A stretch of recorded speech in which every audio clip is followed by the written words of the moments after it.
Hello and welcome back to the channel, and welcome back to a video where we have a look at some of the stuff we picked up from the National Federation of Retail Modelers do at the NEC. In future will be known as the NOT WARLEY show. One of the main reasons we go to these things, I mean I do quite like looking at the layouts, but I don't spend much time doing that, either of us, is to try and find stuff that we don't normally see that we can buy, bring home, or stuff we have been looking for ages, because there's a good chance someone there will have something. This year we didn't buy anywhere near as much as last year. Yeah, we got some good stuff, but I think the stuff that NOx Anonymous had was most of the interesting stuff was American, and I'm not that interested in spending a fortune on American locos. And Ellis Clark had zero HO stuff, had some rolling stock but no locos at all, so that was a bit of a letdown in a way, but you know, it's second hand, so they've got what they've got. But we did pick up some stuff, some interesting stuff, and some older stuff. One thing I can say, it was certainly a lot cheaper than what we spent the previous year. So the first one we're going to look at, I'll do some more in-depth videos of these if I think they're interesting enough. So I'm not going to run all these at the moment, but we'll just have a look. So the first one is this L class, or L Cairns, I believe it's an L class. It's an older Hornby one. This was from Ellis Clark. And we'll have a quick look at this in the box. I'm not going to get this out yet. In fact, I haven't even run this yet. And as I say, this is called L Cairns, and is a 460. As you can see, it's an older one. It's got that sort of horseshoe shaped tender coupling. I can't actually remember if this is tender drive. It might be. We did look at it at the time. This was 45 quid. I'll show you the prices on the Ellis Clark stuff, but it's not what we actually paid, because we bought a reasonable amount, so they knocked some money off. But yeah, that's an L class. That looks quite nice. Yeah, not been run yet. And I won't get that out and run it now, because I've not even tried it. What I did get was a reasonable amount of American rolling stock. And I saw these, just grab hold of them, and I couldn't resist these. Again, this is Ellis Clark, and that's these monster auto racks. I think that's the right name for them. Permanently coupled together. I'm not even sure what make they are. I don't know, there might be an old one. This one, as you can hear, has a loose weight inside, but they got some reasonable detail on them on the ends there. They look quite nice. I certainly don't have anything like this. Yeah, and as you can see, they're still sealed in the bag. I haven't put them on the track yet. I'm not even entirely convinced they'll go round. There's a little broken bit of something there. But yeah, the printing's alright. It's a shame the grill parts are just printed on, but I think from a distance they look perfectly good. Bit of printing down there. Not sure what that says. Can we read that? Oh yeah, it's readable.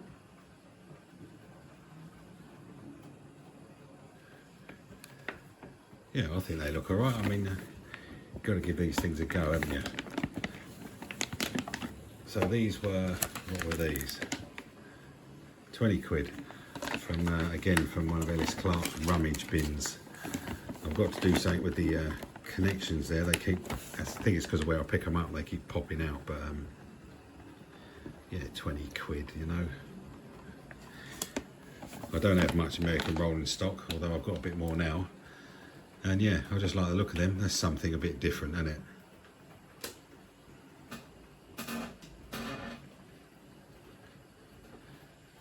Next we've got another big pile of American rolling stock. I'll show you the sort of prices of these. $3.50 for a big box wagon. Again, I'm not sure what make that is. Oh, Tyco, that one. That one's Tyco. I like these because they're all matched, if you like. What makes that one? That's also Tyco. These might all be Tyco then. Another one there. They're all slightly different, but I just thought they'd make a really good train. I like that one. I like the load that's been put in that. That is actual metal. Someone's actually made that and put that sort of scrap metal in there. It looks quite good, that one. I imagine that's also Tyco. Yeah, can't read it properly on there. But I think that's probably Tyco as well. Keep going. Another box fan.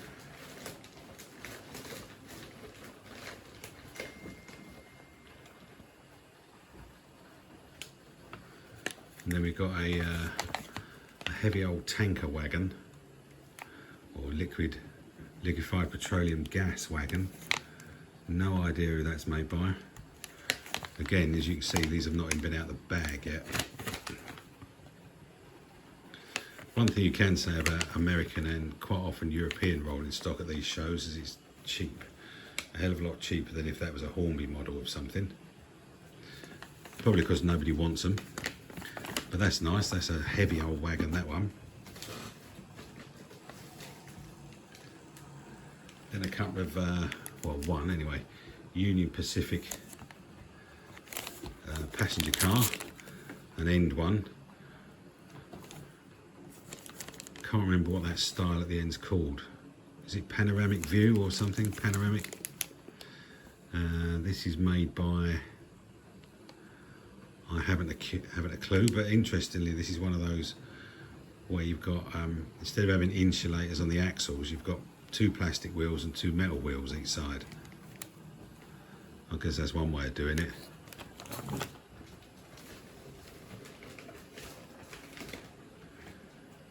Then we've got a Union Pacific box car, the automated railway cushioned load.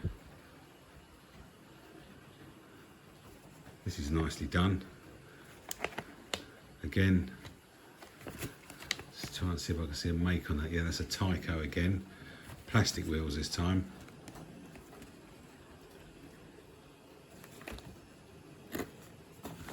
They all look good running round. That's the theory. Then we've got one more American one. That's another Sioux Line box car. Yep, that's it for the American stuff, I think. So the sum total of that American stuff didn't come to a whole lot, did it? And then from, I think this is also Ellis Clark actually.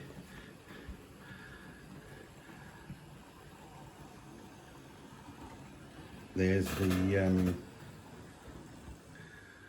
Oxford Rail Janus, never too sure how you should pronounce that, in the NCB livery. This is one Oxford Rail made specifically for Golden Valley hobbies. Very rarely ever see this one, and this was well, priced at 65 quid, and you can actually see it. I've got it running round now because I'm giving it a bit of a running in session. Let's just back it up a bit. And this is a nice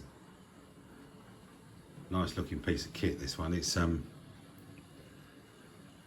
it knocks the old Hornby Sentinel into a cocked hat, if that's the right term for it. It's way better than that. Really nice handrails, it runs well. Mind you, so does the Hornby Sentinel, to be fair. No lights on this, I don't think. I don't remember seeing any. But yeah, so this is an Oxford Rail special they did for Golden Valley hobbies. And again, this is from Ellis Clark.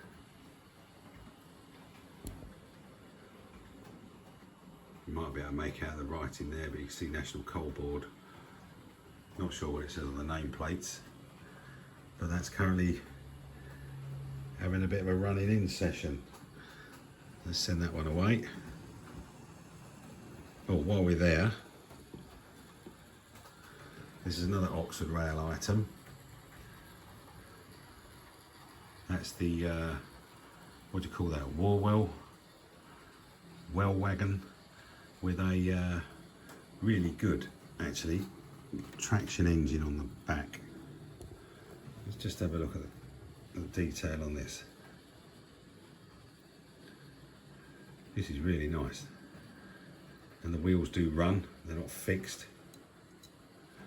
It's got the chains there for the steering. You can see the various levers and wheels inside. You know, Oxford, they make good model cars and that, don't they? So,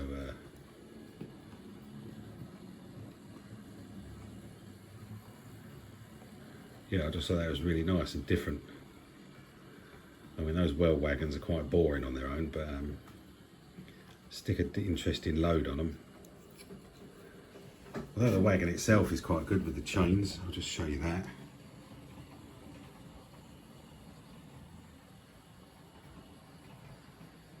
Yeah, that's really nice, that is. That came sat on there somehow. I'll just put it on roughly for the minute. And we'll send that off. So that's getting a run around with the Golden Valley Hobbies little Sentinel type shunter.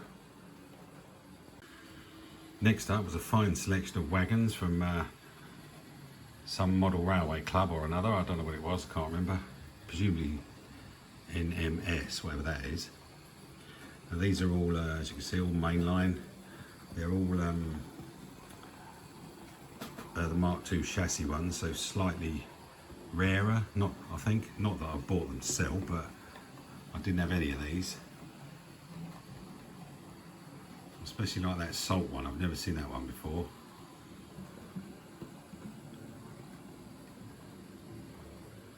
Yeah, so these I think we paid 25 quid. So we saved a couple of quid on them from the price he had on them. I've not had them out of the box, but obviously had a quick look at the show. They're all couplings and buffers are there. Yeah, so they're quite nice. So just give you an idea of the number. David Jones 7 plank, and I think the Mark II ones, if I remember this correctly, are the catalogue number starts with a 9. So these are the ones with brake blocks in line with the wheels and what have you. Yeah, so I thought that was all right. Next up was this slightly older Hornby class 92. Is it 92? Yeah, class 92. Again, this was from Ellis Clark. This appears to be in really good condition. I think this one has had a very quick run just to make sure. It's got an unopened detailing pack there, which ain't got a lot in it, to be honest. And it's from their top link range, as you can see. It's called Chaucer with the EPS livery. Yeah, I just like the look of this one. I don't have a 92, at least I don't think I do. Certainly not in this livery. Yeah, I thought this was quite nice, this one. And again, price 32 quids. As I say, but there's quite a bit from Ellis Clark, so they did give us a few quid off. So that's what they had them up for anyway.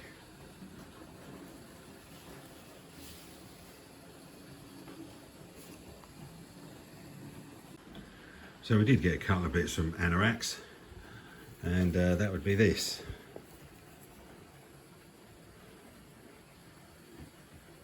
There you go. Hope you can understand that better than I can. Now this is a Pico Expert, so they're top of the range. Lovely piece of rolling stock with the truck bodies on the back, or the trailer bodies I should say.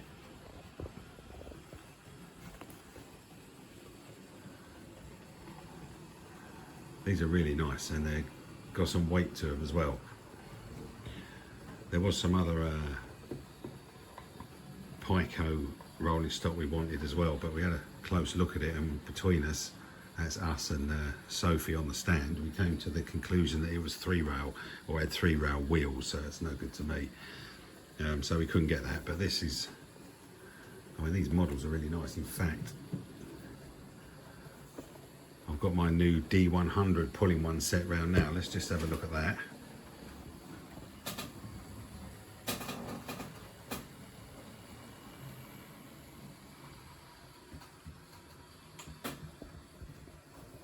Yeah, they look really good.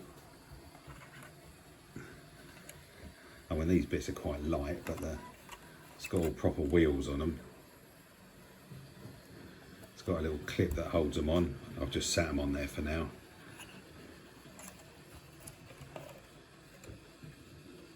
Yeah, I mean, they're pretty nicely done. And the wagons themselves,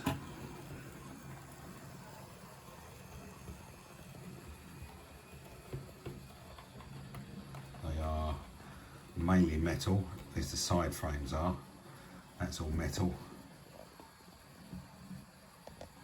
Yeah, so we've got 2 of them. They came out at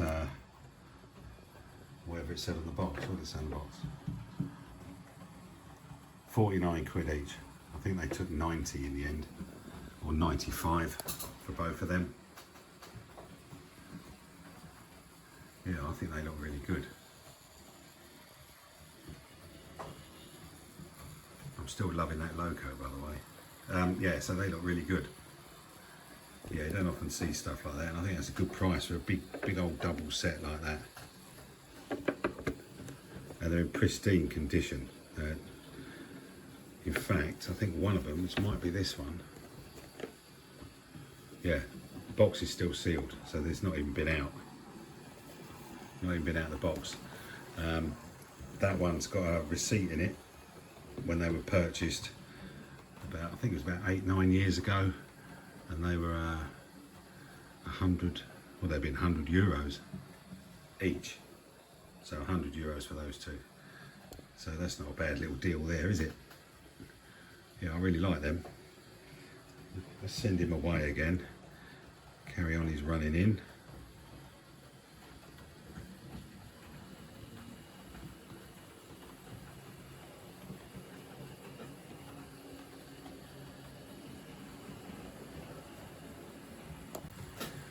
So Ellis Clark trains again, 20 quid.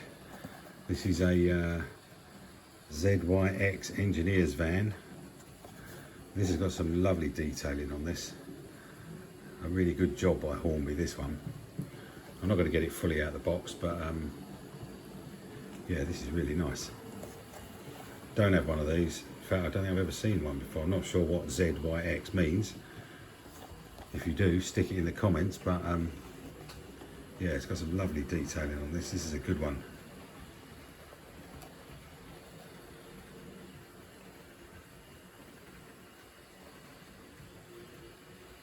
Electrification engineer construction, I think that says.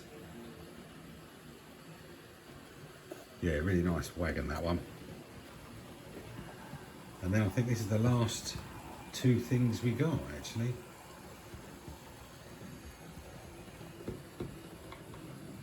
I wish we'd have got more from this guy, actually, but anyway. So this is R4899 GWR Glestrey coach. Don't know whether these have lights actually, but you can see the prices there. Look, we got these on the last day. 34, 32, 20 quid. Don't mind paying 20 quid for a decent little coach like this. Again, we've not had it out of the box. We did at the show, but he had loads of coaches that he reduced them all to 20 quid. They all, I don't know whether they're new. They certainly look new. But yeah, of all different liveries, and we just got to the end of the day and we forgot to go back to him until we were in the car, which is no good.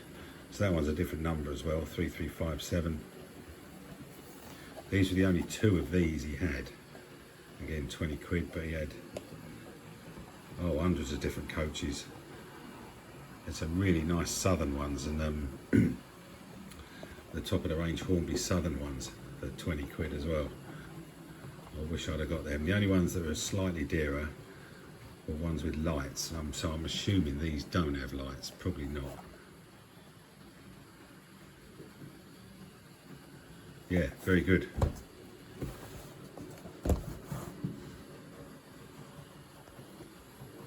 So I think that's everything we got actually. Don't think there's anything else. So nowhere near what we got last year. Not so much interesting, weird looking locos or anything like that, because there wasn't really much to have.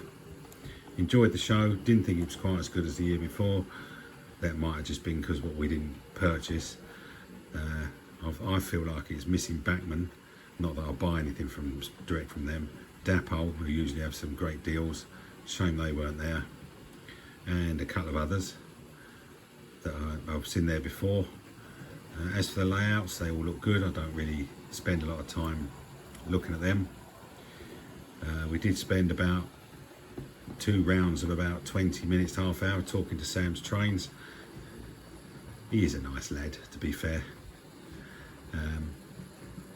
Yeah, didn't bother with any of the YouTubers' presentations because it really doesn't interest me what they've got to say, to be honest. Not that there's anything wrong with them as people, I'm sure, but it's just not for me. It's not my thing. I'm not a modeller. I think that's the key thing. I'm not a modeller. Did see Simon Kohler desperately trying to flog his book.